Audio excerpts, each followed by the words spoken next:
6 minutes past the hour, you're listening to the Craig Fahle Show on 101.9 WDET. Thank you very much for being with me on this Thursday. We've got a lot to talk about today, and one of the issues that you always want to talk about is transit.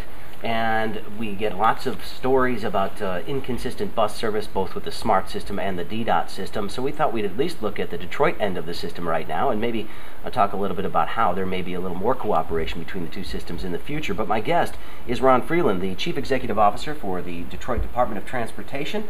Welcome to town, sir. It's a pleasure to have you here, and thanks for being on the show today. Thanks for having me, Craig. I appreciate it. Well, and I want to give the number real quick. It is 313-577-1019. That's 313-577-1019 because, of course, Ron Freeland has said he's more than willing to take your calls about this. So we'll take some calls in just a second. But first, there was a piece in the Detroit Free Press today, penned by you, talking about improvements in service to DDOT since you took over officially in February. Now you've officially been appointed just a few weeks ago here in the city of Detroit. I guess we should start with where you started from in terms of the bus service here. When you first got here, what surprised you about the system? Several things, Craig, surprised me about the system. First of all, in the morning and again in the afternoon, we were not pulling out all of our buses from the garages, and the pullouts are very important. That is, those are the departures from the garages in the morning, in the AM, and again in the PM, where we have the peaks. We were only really pulling out about 67% of our buses. Every time you miss a pullout, a bus misses a pullout, that means there's a passenger somewhere in the system waiting for a bus that does not arrive. We've improved that now, and for the last 18, 19 days in a row, we have 100% pullout in the morning, again in the afternoon. What that improves is the overall dependability of the system.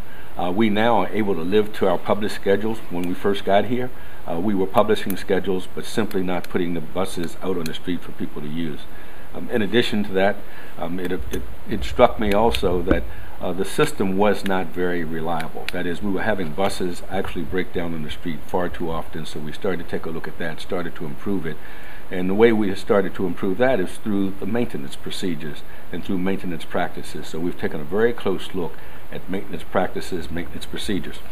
One thing that struck me very quickly was that we literally had more buses than we needed, so that sort of creates, quite frankly, a backlog in terms of maintenance and repairs. And so we're retiring buses. In fact, we had buses in the system that were as old as 1997. The average service life of a transit bus is 12 years, and truly after 12 years you should retire the bus because sometimes you're on the street 16, 18 hours a day. So we are retiring buses. We've also brought in new buses, thanks to Mayor Bing. We have 46 new buses. We bought, DDOT bought 50 new buses in 2010. So you can see what we're accomplishing here. We're going to retire the old buses. We are going to bring in new buses, so the fleet will be a lot younger, the average age will be a lot lower, and that will improve the overall reliability of the buses themselves and the dependability of the system. So the reliability of the buses and the maintenance needs of the buses was primarily responsible for that 67% rate that you were talking about? It was a combination of two things, actually. The reliability of the buses themselves, buses that weren't being repaired, and also we did not have a sufficient extra board. Now the extra board are additional bus drivers, if you will, who are in place at the garage in case something happens to another bus driver.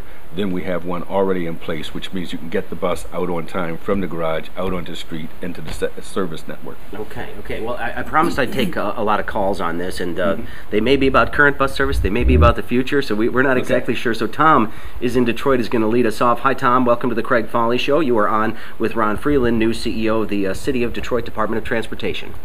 Tom, I agree with you that much improvement needs to be made in terms of a regional public transportation system for the Detroit metropolitan area. I believe you will see a rapid bus transit system. That's being planned. The M1 will also help the regional approach to transportation. And if there is a regional transportation authority, and quite frankly the legislation is already being considered by the elected officials in Lansing, if there is a regional transportation authority, I think you'll see a lot more coordination, cooperation, and consolidation of services with SMART, with DDOT, with the People Mover, with M1, and with the BRT itself, that is the Bus Rapid Transit System. Can they be separate? Can you function a regional transit system still having SMART and DDOT and M1 as separate entities?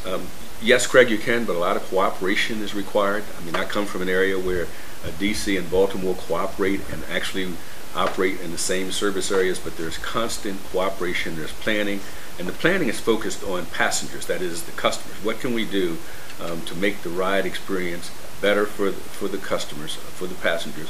What can we do so if they're transferring from one system to another, that transfer is painless and there's not a lot of wait time? So yes, you can in fact operate separate systems. An example, for instance, would be the Chicago metropolitan area, where they have a regional transportation authority, and they also have what's called CTA, and they have the PACE system, and they have Metra. They operate as separate systems, but they have an oversight body that helps coordinate, plan, and make sure that the sufficient amount of service is out on the street for the passengers that need it. All right. Well, let's take another call. We've got Mike, who's in Troy. Hi, Mike. And I want to say thanks to my guest, Ron Freeland, CEO of the City of Detroit Department of Transportation. I promised I'd get you out of here on time. I'm a little bit late, but I appreciate your time very much. Thanks for coming in anytime, thank you, sir. It's been a pleasure to meet you. My pleasure. And this is the Craig Fahle Show on 101.9 WDET.